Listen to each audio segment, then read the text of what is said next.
เฮ้ยยังมันเย็นอยู่นี่จะเสียพิษได้มาอันนี้พิษข้าวนี่จะยังเล็ดกินเนาะแล้วตัวหัวเลยก็เพียวอ่ะหยุดนั่นคือข้างนอกวะเนี่ยข้างนอกแล้วเนี่ยข้างนอกข้างนอกแล้วนะข้างนอก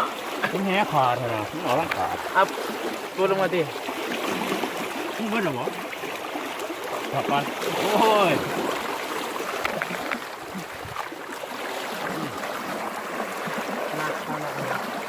หนาวด้วยไปจ้ะหนาวด้วยเลยใส่ไปเบอร์อะไรนะมึงเลยมึงเลยปลาเพียโอ้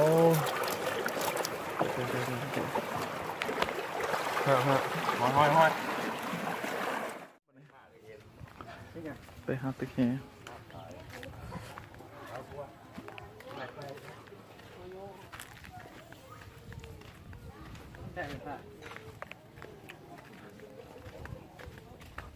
นผ้านะ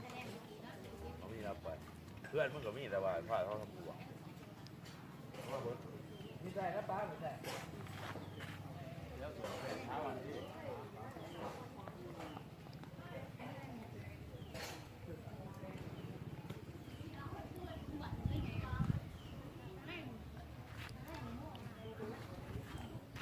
พอได้ยังบ่ระเบาตะเคียนพอได้ยังบ่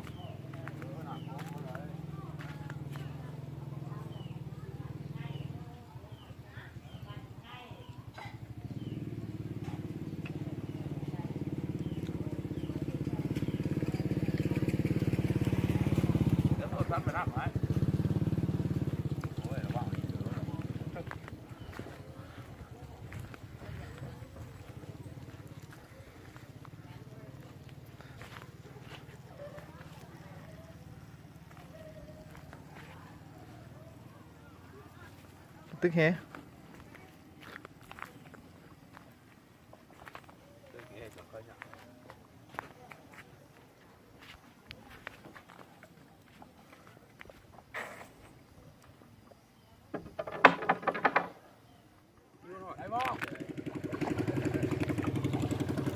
ไปใส่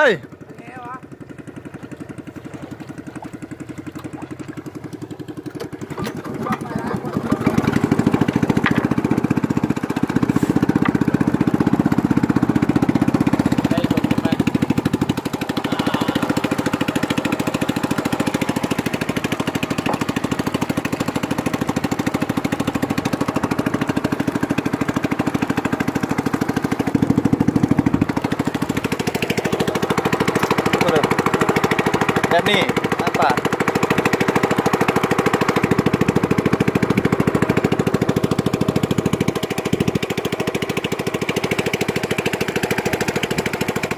เฮ้ย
ลุงแจ็ค ไอ้เว้ย ลุงแจ็คได้นี่ให้ได้วันหนึ่ง ไอ้วะ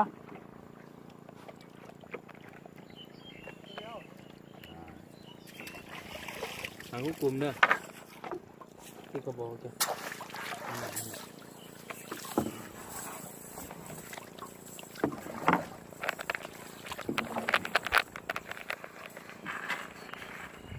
วันประวาเนาะ มันประวาวันเนี่ย โอ้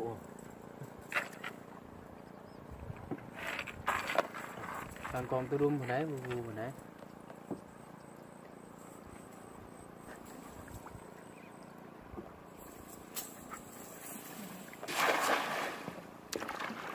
มุดเลยปะ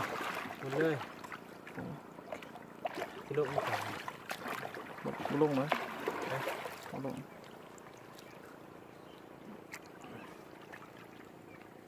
คือไรใส่ไรแต่ ปกติสีใส่สีพอดี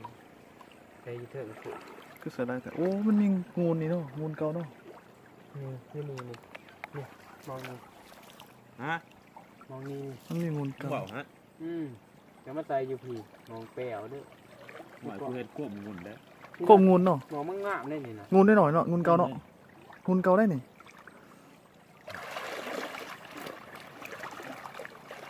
นี่โต๊ะไงพอดีอยาก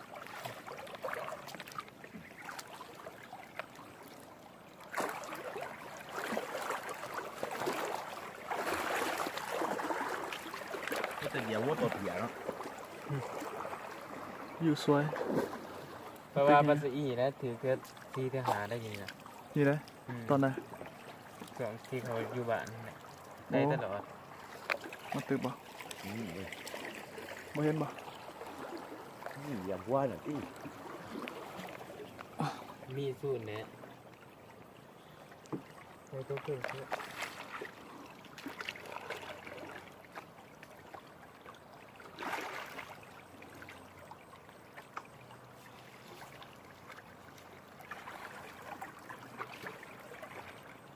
มันมีลายงูอุ่นผู้ดีตึกเนาะหนามนี่เราก็ตันเขื่อนเนาะ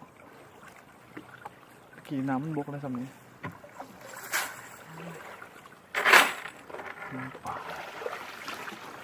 มาทำนิด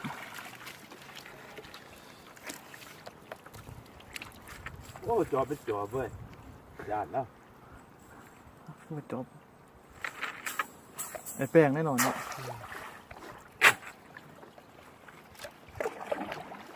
เดี๋ยวเลิกปิดก่อนเอาพังๆให้ไรหน่อยมันบอกอีกอื่นก็ดีใส่เงินใส่เงินบอก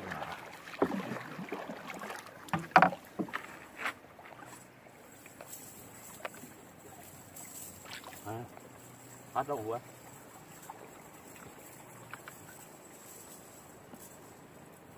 ก็มีข่าวนี้เลยแบบว่า คือเนาะโอ้คือ มาต้องมาซ้ำก็เห็นพ้นเนี่ย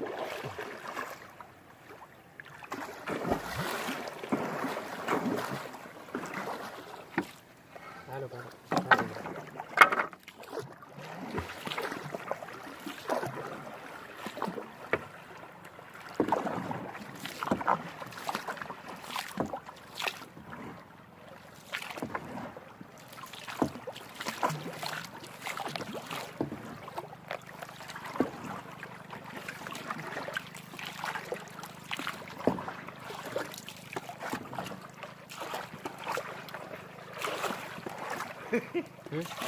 ไปเหรอ มีไว้ มีบ่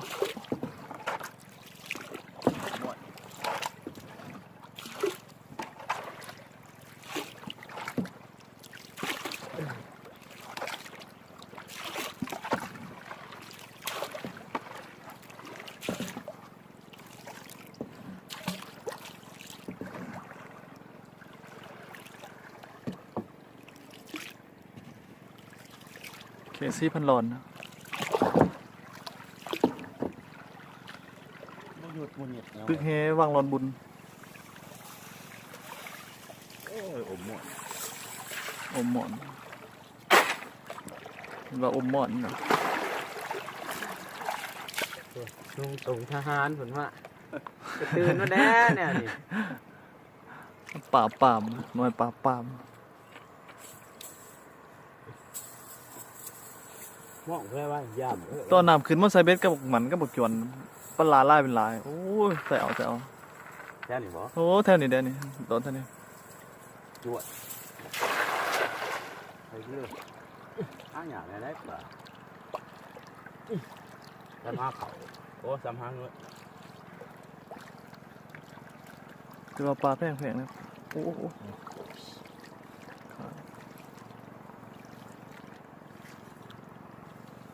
มีสู้ลุงสะดวก ไปแกงมันติไป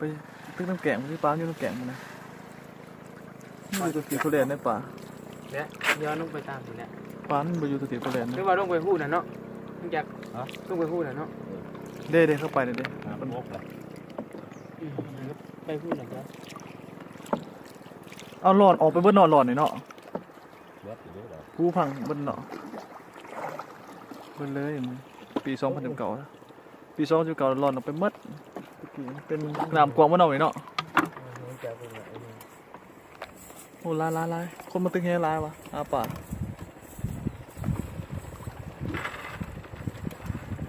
เขตเมืองโค้งแข่งกับประสัก4,000 ดอนผู้ได้นอนเนาะผู้ได้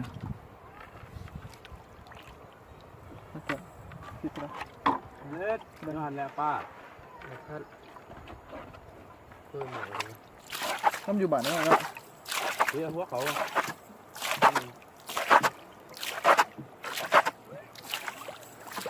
เพิ่มขั้นเลยนะ คนมาจัก แล้วต่างคู่ คนหนุ่ม ก้อน ตึงแฮบ่หยันเลยสิก็คนตั้งตื่นแล้วเนาะ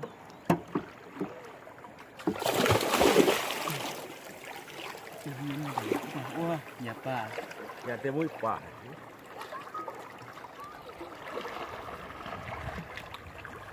ปิดมาหมดก่อน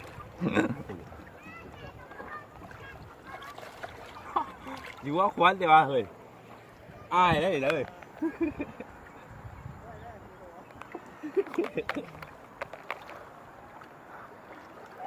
เนี่ยรอเขาไม่ได้เอาช่างหรอกรู้กันแล้วพี่เท็ดกูแล้วจะหอยเนาะ เขาต้องมาแล้ว นี่ใส่หูโอ้โหใส่นี่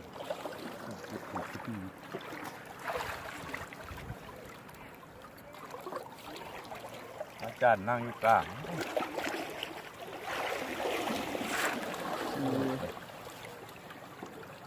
อีก500 ปีมาเบิ่งคลิปเฮาได้เด้อเห็นตึกแฮอยู่ เฮ้ยขี้คือไปออกพี่ เอาวะ สองคนทำบุญ ได้ไปทั้งหมดเองสอนเนี่ยจำมือ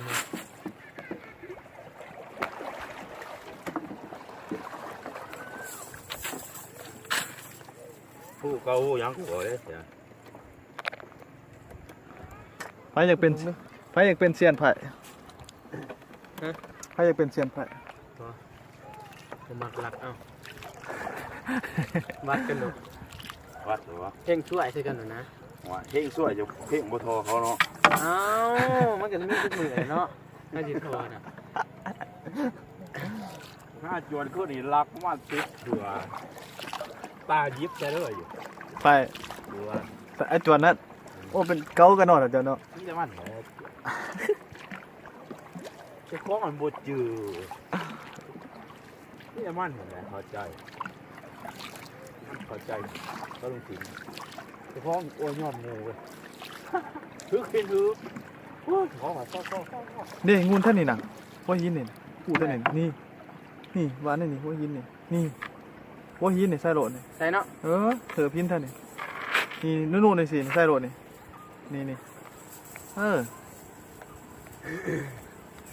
ขั้นหินหัวหินนี่สิงูนี่บนปักเครื่องนี่ เห็นบ่คันมัน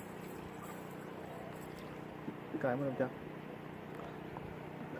ระวังนี่ลงก่อนที่เนาะลงก่อนที่ลงใส่เอาขึ้น นี่โอ้ยคือเรียกว่าคือ ล่างนิดหน่อยเนาะ ปาดร้านเลย เจ็ดสอง เจ็ดศอก น่าจะ8 2 9 2ที่เนี่ย ปาดใช่ไหม ตัว ไม่จะบอกผิด ตัว หมุน อู้ แมนอยู่สองโตแล้วก็ สอง วางประโยชน์นึก หอยว่าโอ้โหปลาหยอดปลาปาก2,000 เนี่ยเพื่อนนี่เด้อ หอนดีขนาด เด้อไปดักเ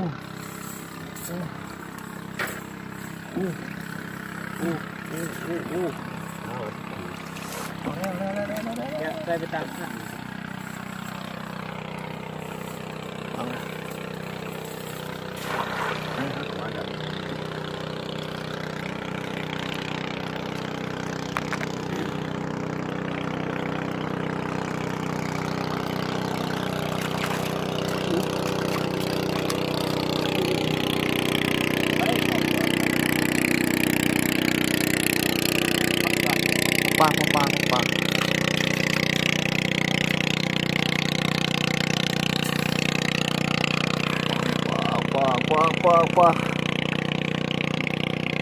ปลาไปไม่ใส่หัวไข่เลยหัวปลา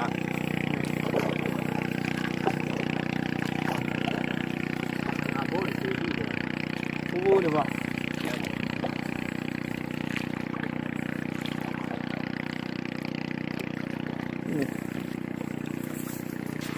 ของยิน อะไรรับวะ บ่หอยติ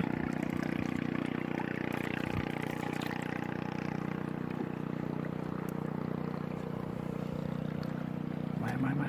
หรอก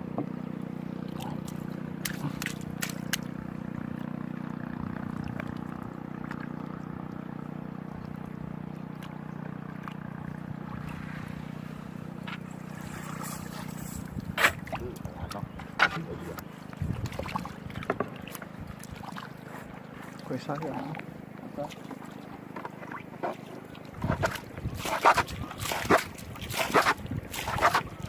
ของนั้นจัด ไข่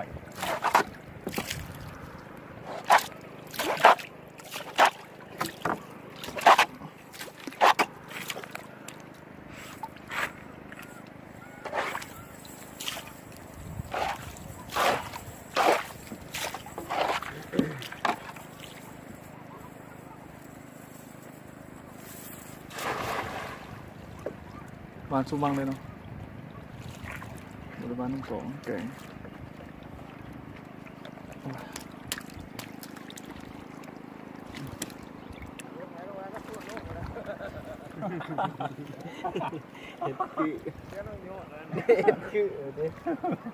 โยดเหรอ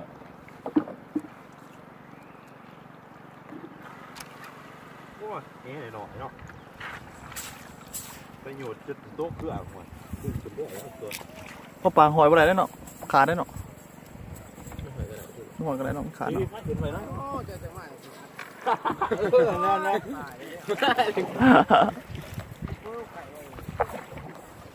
เบอร์วะ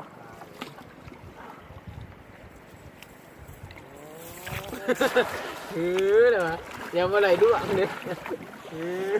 ฮะแล้วโอ้ยใกล้เลยดิใกล้แล้วอัดปาดแล้ว เอาถือกันเดียวแบบนี้งามสิลูก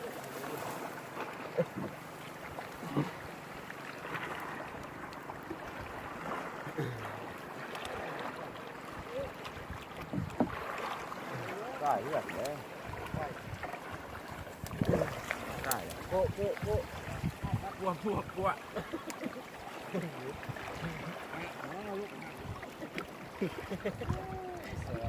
ใส่หูด้านเนาะใส่ แล้วมาตึกผู้เดียว นั่นเนาะ ตัวนี้สองมือเดียวมันบ่ถูกอยู่มันน้ำไหลหลายใส่มาได้ก็เฮกายว่ะจับเฮมาปุ๊กใส่แง่บ่มี ป้าดูเลยมันจะยังไง โอ้ยมึง ปลาจะมาปลาหมานมา มาต้องเที่ยวเลยทิ่มไป มันเป็นมานก่อนเหรอวะโมเดลอดมอนได้เนี่ยสองไหนวะสัน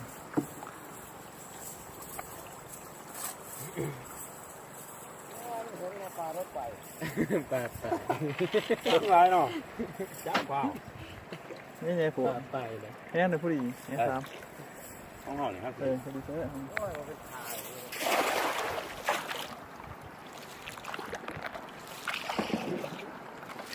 จะดีแล้วปลา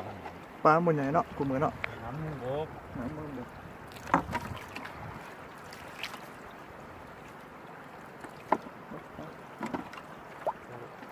โทษนี่เต้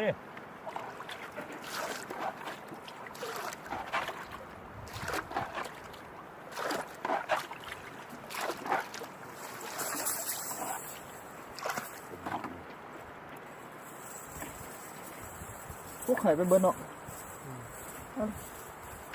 คือเฮ็ดบ้านเขาเนี่ยบุยบุย ไม่ใช่ นี่เป็นบุญ ทางมาตัวบุยบุยถ้าเขาติดใกล้แหละ ปลา เลยนี่เขาซ้ายสไลด์10 เมตรนี่เด็ด เนี่ยใส่ต่อเลือดหูแล้วก็ใส่องเพ่น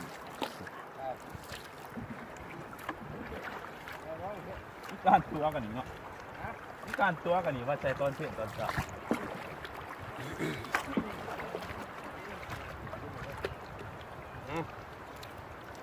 โอ้ย จัดอันนี้ต้องอยู่เนี่ยอันนี้ก็บุยทั้งหนาเนี่ย ใส่แล้วบริใส่ต้อง ดอนบุญไปแค่ดอนบุญ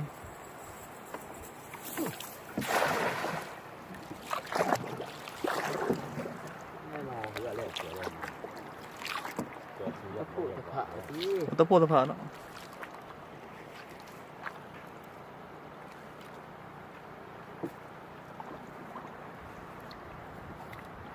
ไม่หยุด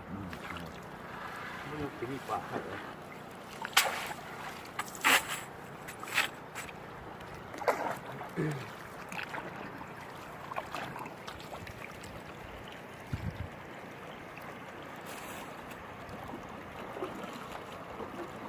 แกงผมเนาะปากไปยังเนาะ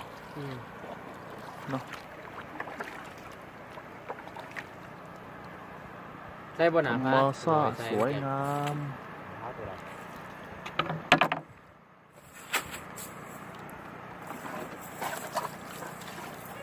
สุดท้ายเลย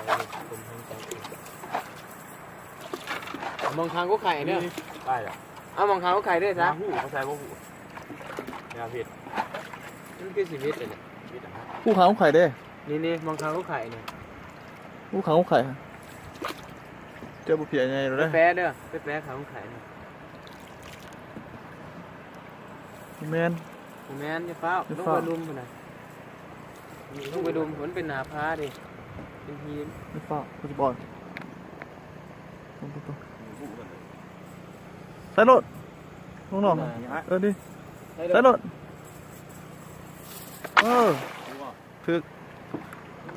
ถึกประมาณนั้นแหละ จะหลดถ่ายรูปทางนี้จะถ่ายรูปทางนี้ อะไร เราพยาเนี่ยถ่ายรูปทางนี้แล้วลูก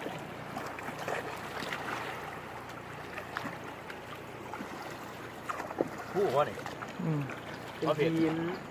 คุย เป็นหนาพาน่ะแค่นี้นะได้นี่บาทหนึ่ง คือเราไปจังหัน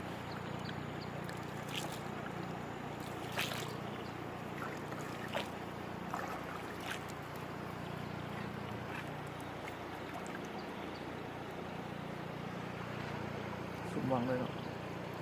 ต้องคำคนนี้เนาะถือดีเนาะ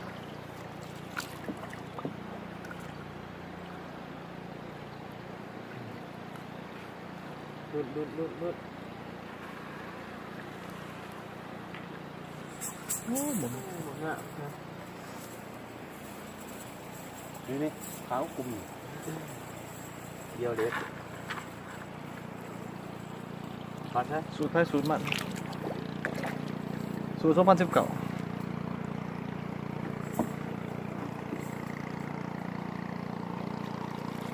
ปัดไหนลงก่อนเตรียมเดือดลุม ไอ้โดดหัวมันเป็นไร เอาไปอยู่ได้ผมจะมาดู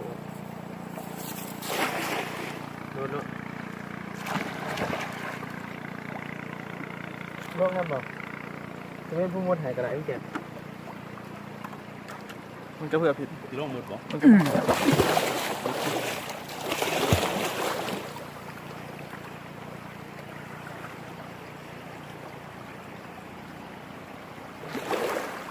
หักอยู่ได้นี่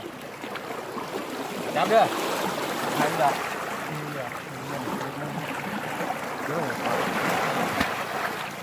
โอ้ยเหมือนขอข้างแก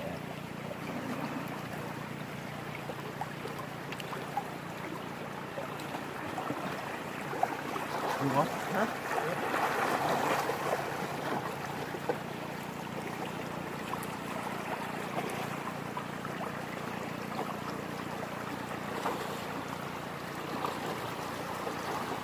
ตัวแม่จ้ะ ตา ห้าง เพื่ออะไรเป็นเถอะไง นะครับ เป็นลูกไงก็แม่ บ้านยอม คือเขาไปจอมเลยเนาะ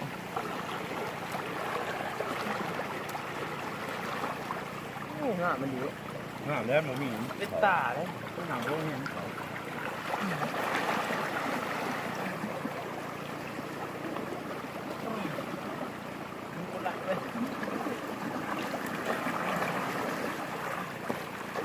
นี่ไงก่อนเลย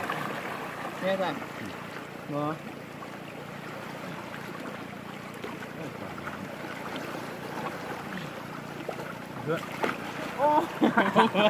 ย้ำเรื่องกัน โอ้ไป ย้ำเรื่อง โอ้เฮียฟ้าเหรอเฮียอ่ะยังไงเด้อไม่ยัง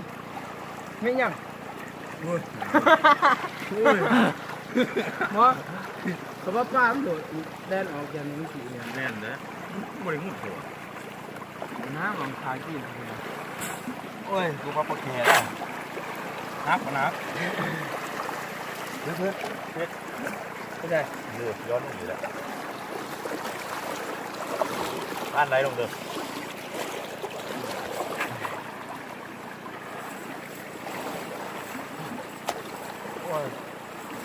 ป้าหันแดนออกว่ะ แดนออกก็ทางตีครับขนาด ป่าวะ บอลแห้งบริควรหมดทุกวันงบหมดตัว ฮะ มี หมดตัวจ้ะ มันมีขน ถ่ายเอา เอาเลย เพราะว่าก็ถ่ายอยู่เนี่ยฮะโต้นโดดตัวสมุดเอง กองนี้เลย ถ่ายกันนะ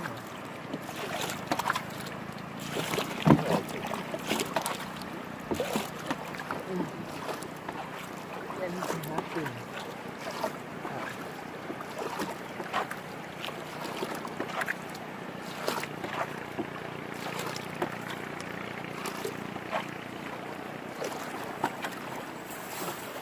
ต้นตัวสมุดเอง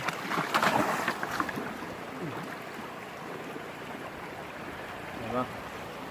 อีกในวันนี้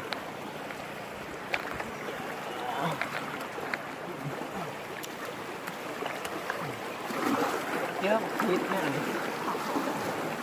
เยอะคิดป้าเป็นคนรวยเนี่ย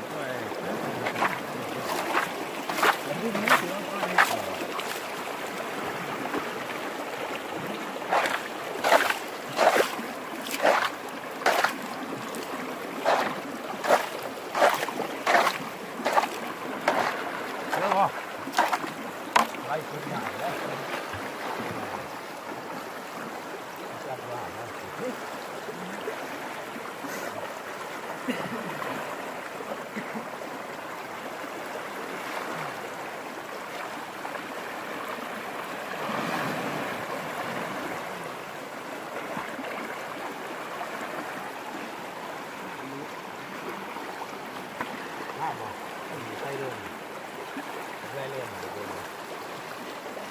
ขียนเสร็จเขา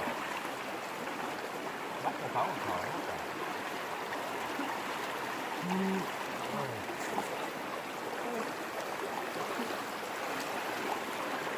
สุดยอด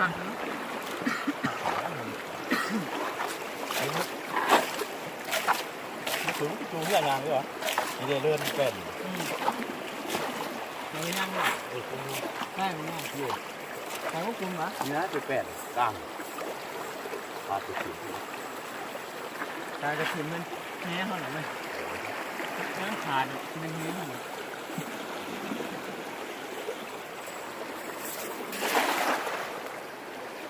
ลงมากกว่าที่มุดเอง ไม่เพราะ ครับเด้อเฮ็ดอันนั้นผมว่างูหันนี่ตายได้หัวเนี่ย เสียบเนาะ เฮ็ดมาทางนี้ปลาไม่มองไปแล้วปลาเนี่ย เพื่อนเป็นหมา แขนหน่อย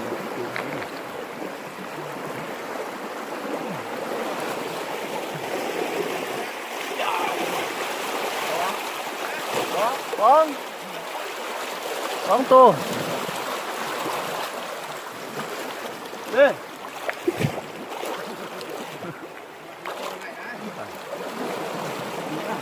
ฮะ คือป้านะ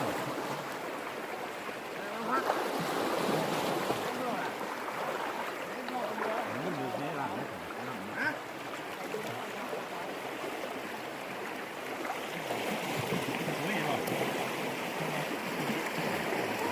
นี่เนี่ยเนี่ย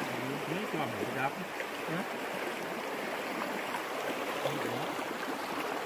ไปกับปีกแล้ว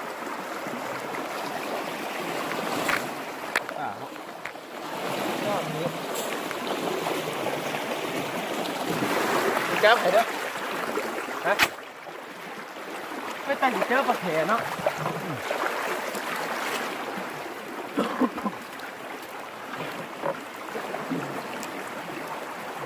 โอ้ยอย่าเมียงปลาด้วยเดี๋ยวฮักเมียงได้ปลาย้อนนะ น้ำนกอะไรนี่ หรือว่าอย่าเมียงปลาย้อนเด้อมันฮักเมียง บนห้างเงียงเหรอบ่งไม่ใช่หรอ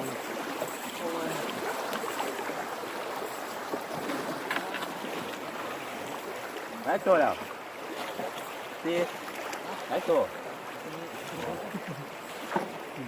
เนี่ย นั่นโอ้มาแล้วโอ้มาแล้วมัน มา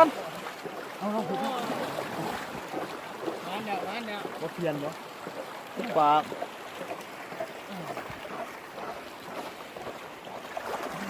มาติดมือเยอะเมื่อตะกวางนี้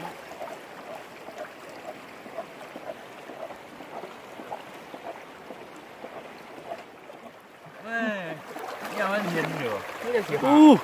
อู้ปิดได้มั้งอันนี้ปิด นี่จะยังไงดิบเนาะ เอาตัวหัวเลย ก็เสียว่ะ หยุด นั่นคือข้างนอกวะเนี่ยข้างนอกเลยเนี่ย โอ้ยต้องหล่อต้องหล่ออีกแล้วนะ ข้างนอก ต้องแหขาดเถอะนะต้องหล่อต้องขาด อัพตัวลงมาดิ มึงเบิ้ลหรอวะกลับบ้านโอ้ย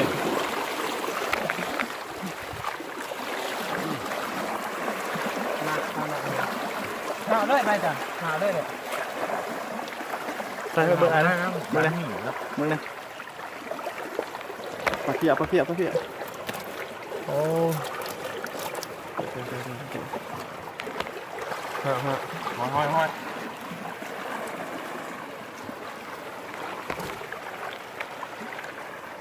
ปลาผิดปลาหาหวานเลย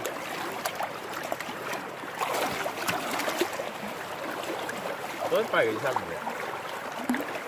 ตัวหมู กินมาปลาปลาเวียน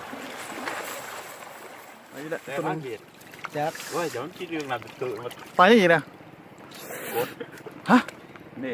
ปรากฏโอ้มีก็มีปรากฏด้วย เดี๋ยวเลย นี่นะ เห็นหรอ กด โป่งวัฒน์มันคือว่าจิโตใหญ่โอ้ยลอกไปบึคอย เว้ยแล้วมันปรากฏถือเนาะมันแหลกเหรอ นี่ครั้งนี้ หอย ว่า ก้อนพิษ เจ๊ทำแบบเนี้ย เจ๊ทำอะไรอยู่ที่ ปรากฏ ไม่ไงถูก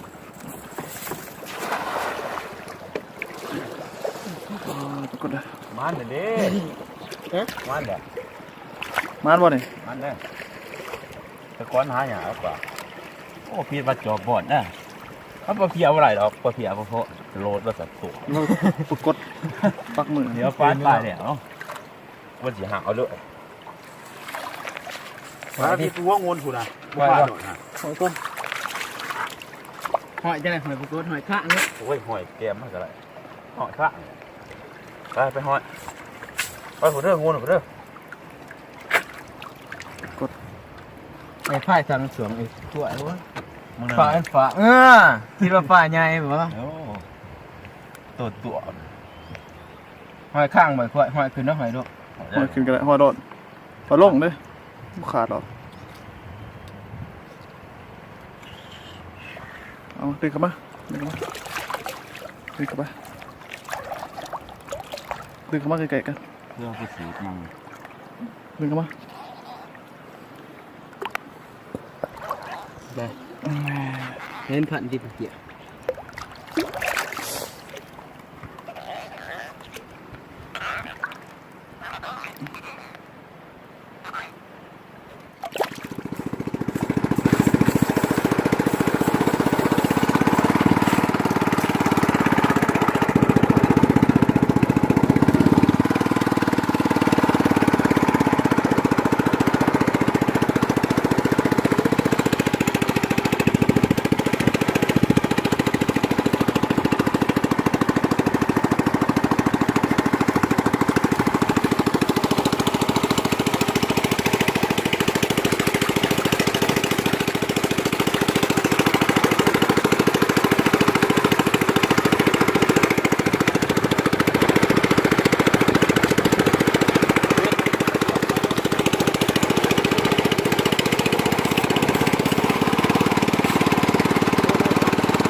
แกมเครื่องครับ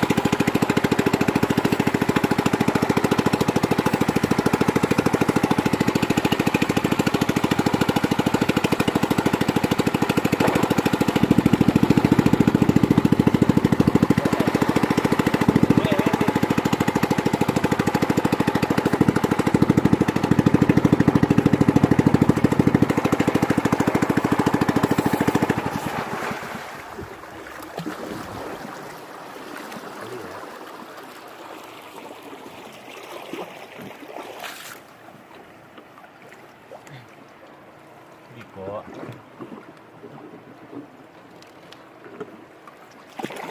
เรื่องที่หน่อหัวที่ก็ไปสิ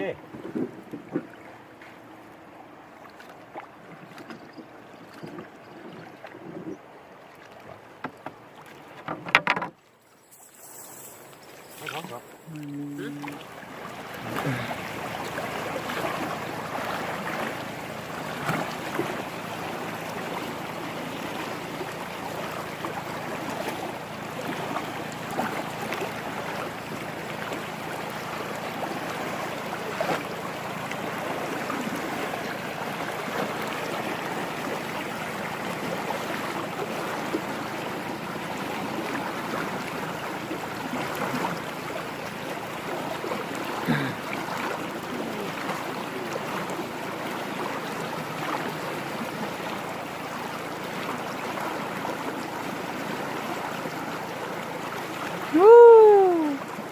ภาษี ว่า เพราะว่า งานว่าบุบุอ่ะใช่หรอ โอ้ในป่าใหญ่เนาะตอนนี้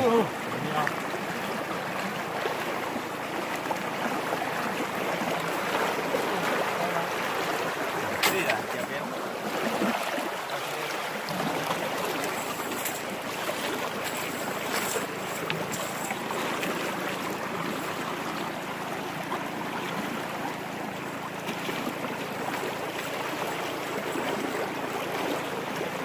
สู้มือแรกอะไรจะทราบป้ายเอฟ